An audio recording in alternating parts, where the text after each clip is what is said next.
مولانا ابراہیم سعید کے بیانات کے لیے ابراہیم سعید آفیشل کو سبسکرائب کریں۔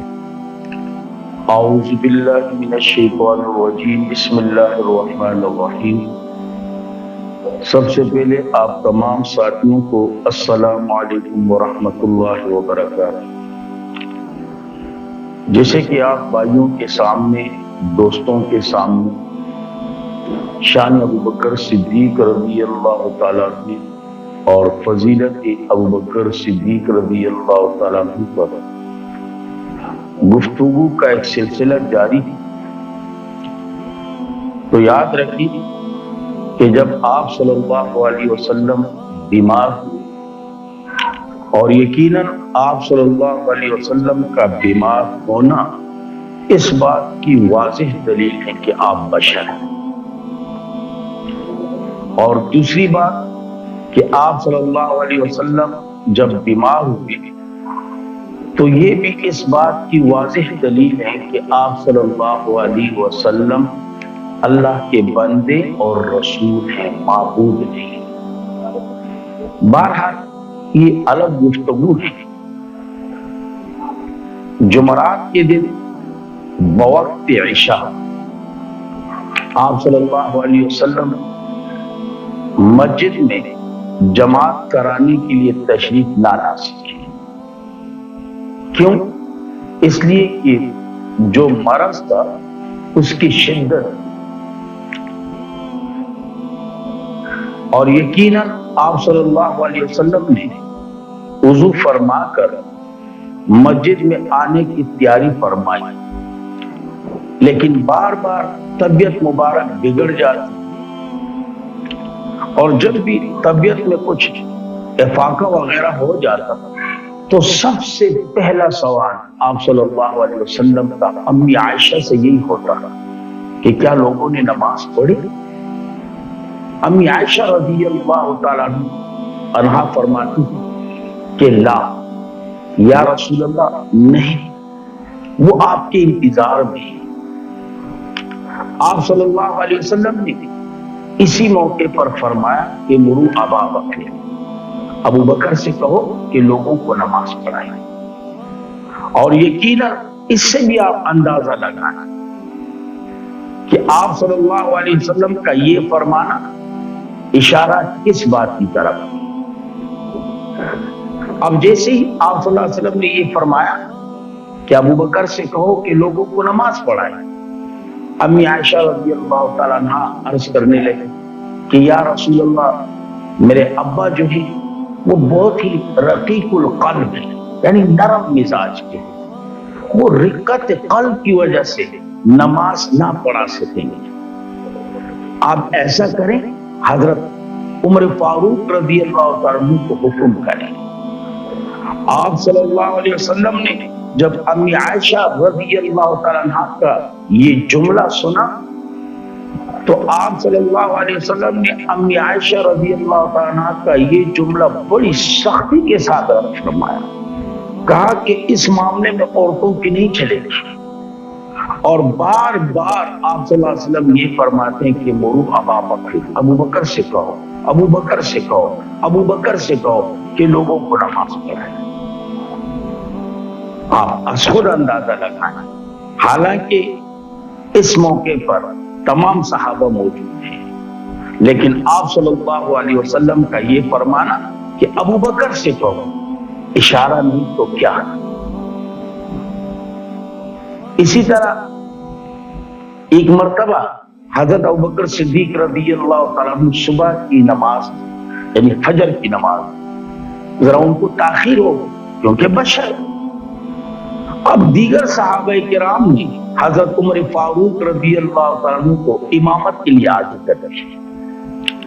اب حضرت عمر فاروق رضی اللہ تعالیٰ عنہ کی آواز ابو بکر کی آواز کے مقابلے میں قدر اونچی آواز تھی۔ اب جیسے ہی حضرت عمر فاروق رضی اللہ تعالیٰ عنہ نے قرات شروع کی اور آپ کی قرات کی آواز آپ صلی اللہ علیہ وسلم کے کانوں میں پڑ گئی، آپ صلی اللہ علیہ وسلم فوراً پہچان گئے۔ آپ صلی اللہ علیہ وسلم بیماری کی حالت میں دروازے تک آئے اور حجرے سے سر بار کیا اور 3 مرتبہ فرمایا لا لا لا، نہیں نہیں نہیں، اور ساتھ میں فرمایا یأب اللہ ورسولہ، اللہ اور اس کے رسول کو اس سے اتفاق نہیں، اور عرض کیا کہ سوائے ابو بکر کے کوئی بھی نماز نہ پڑھے۔ اندازہ لگائے نا ان جملوں سے آپ صلی اللہ علیہ وسلم کا فرمانا 3 مرتبہ لا لا لا، نہیں نہیں، اور پھر آپ صلی اللہ علیہ وسلم کا یہ فرمانا کہ اللہ اور اس کا رسول اس سے اتفاق نہیں کرتے جو آپ کر رہے ہو، پھر آپ صلی اللہ علیہ وسلم کا یہ فرمانا کہ ابو بکر کے سوائے کوئی بھی نماز نہ پڑھائیں۔ جب آپ صلی اللہ علیہ وسلم کی آواز صحابہ کرام تک پہنچی، صحابہ کرام نے صفیں توڑ دی، اور حضرت عمر فاروق رضی اللہ تعالیٰ نے مصلی چھوڑ دیا، یہاں تک کہ ابو بکر صدیق آ گئے اور وہ آگے بڑھے اور انہوں نے نماز پڑھائی۔ اگر اس واقعہ کی طرف دیکھیں نا تو معمولی واقعہ نہیں، اس کے اندر بے شمار حکمتیں ہیں کہ لوگوں میں سے سب سے زیادہ عالم، لوگوں میں سے سب سے زیادہ بہترین قاری، لوگوں میں سے سب سے زیادہ خلافت کے مستحق اگر تھے تو ابو بکر صدیق رضی اللہ عنہ۔ اور یقیناً علماء کرام رحمہ اللہ فرماتے ہیں کہ ابو بکر نے جو نمازیں آپ صلی اللہ علیہ وسلم کے مرض کی حالت میں پڑھائی، ایک وہ نماز تھی کہ آپ صلی اللہ علیہ وسلم نے پردہ اٹھایا اور اس کا نظارہ فرمایا، اور ایک وہ نماز کہ آپ صلی اللہ علیہ وسلم بذات خود تشریف لائے اور ابو بکر کے پہلو میں بیٹھ گئے۔ اب جیسی آپ صلی اللہ علیہ وسلم آ گئے، ابو بکر کے پہلو میں بیٹھ گئے، ابو بکر صدیق رضی اللہ تعالیٰ عنہ مصلی چھوڑ کے پیچھے ہٹ گئے۔ نماز آپ صلی اللہ علیہ وسلم نے پڑھائی، لیکن مکبر جو تھے وہ ابو بکر صدیق بن گئے۔ آپ صلی اللہ علیہ وسلم جب نماز سے فارغ ہوئے تو آپ صلی اللہ علیہ وسلم نے ابو بکر صدیق سے کہا کہ میں تجھے اشارہ کرتا رہا کہ پیچھے نہ ہٹے، پیچھے نہ ہٹے، اپنی جگہ نہ چھوڑے، تو پھر کیوں آپ نے اپنی جگہ چھوڑی؟ ابو بکر صدیق رضی اللہ تعالیٰ عنہ نے بڑے ادب کے ساتھ فرمایا کہ میری کیا حیثیت کہ آپ کی موجودگی میں مصلی پر کھڑا رہوں اور آپ کی موجودگی میں میں نماز پڑھوں۔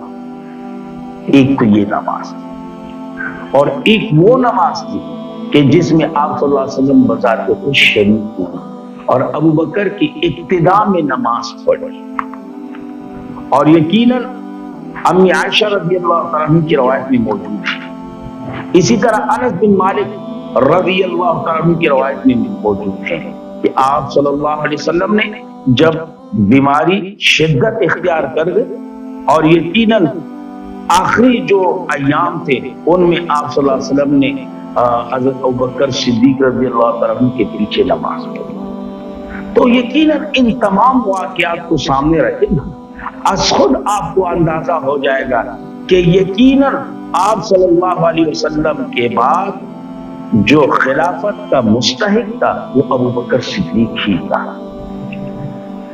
اور یقیناً ان واقعات پر اگر آپ غور کریں نا اور ضد والے چشمے جو ہے نا یہ ہٹائیں اور اسی طرح اناد والا مادہ جو ہے ہٹائیں، بغض والا مادہ ہٹائیں اور انصاف والا مادہ اپنے اندر پیدا فرمائیں اور اسے بیدار کریں، تو از خود آپ کے دل سے ایک آواز آئے گی کہ واقعی صحابہ کرام میں سے آپ صلی اللہ علیہ وسلم کے بعد اگر خلافت کا کوئی مستحق تھا تو ابوبکر صدیق رضی اللہ عنہ، لیکن یہ اسی صورت میں ہوگا کہ جب ضد اور عناد کو ہٹایا جائے، اور اگر ضد اور عناد موجود ہو تو پھر مشکل ہے، بہت مشکل ہے۔ وہ دو بندوں کے مابین کچھ مناظرہ ہوگا، ایک نے کہا جی بکری کے 4 ٹانگیں، دوسرے نے کہا نا جی 3 ٹانگیں۔ اب جو کہہ رہے ہیں نا 3 ٹانگیں ہیں، انہوں نے ڈائریکٹ قسم اٹھائی، یہاں تک کہ طلاق بھی. اب جیسے گھر آیا, گھر والی نے کہا عقل سے بھی کام لی, قسم اٹھائی تو چلو قسم تو کفارہ ہو جائے گا, آپ نے جو یہ طلاق, میں تو پھر آپ کی طلاق ہو جاؤں. انہوں نے کہا قسم کا کفارہ اس وقت ہوگا, طلاق اس وقت ہوگی کہ جب میں ماننے کے لیے تیار ہوں. جب میں ماننے کے لیے تیار ہوں تو کیسے قسم کا کفارہ, کیسے طلاق؟ کہا پھر کیا کرو گا؟ وہ میرا کام. اب بکری کو سامنے لے آیا. اب جو بندہ تھا انہوں نے کہا دیکھیں جی, اچھی طرح دیکھیں, 1 2 3 4. انہوں نے کہا نہیں غلط, 1 2 3. وہ آخری والے جو 2 تھے نا ان کو پکڑ کے 1 کر دیتا تھا, 3. انہوں نے کہا یار پاگل ہو رہے, 1 2 3 4. یہ کہتا 1 2 3. انہوں نے کہا بابا معاف کر دیا, 3 ہی ہو گئے. تو ضد اور عناد کو ہٹاؤ گے تب جا کے پتہ چلے گا آپ کو ابو بکر کا مقام, تب آپ کے معلوم ہوگا ابو بکر کی حیثیت, ابو بکر کا درجہ, ابو بکر کا رتبہ آپ کو معلوم ہوگا. اللہ رب العزت ہمارے دلوں میں جو ضد اور بغض ہے نا, جو عناد ہے, اللہ اس کو نکال, اور صحابہ کرام کی محبت سے اللہ ہمارے دلوں کو بھر دے, اور صحابہ کرام کے نقش و قدم پر چلنے کی اللہ ہمیں توفیق عطا فرمائے. وآخر دعوانا الحمدللہ رب العالمین.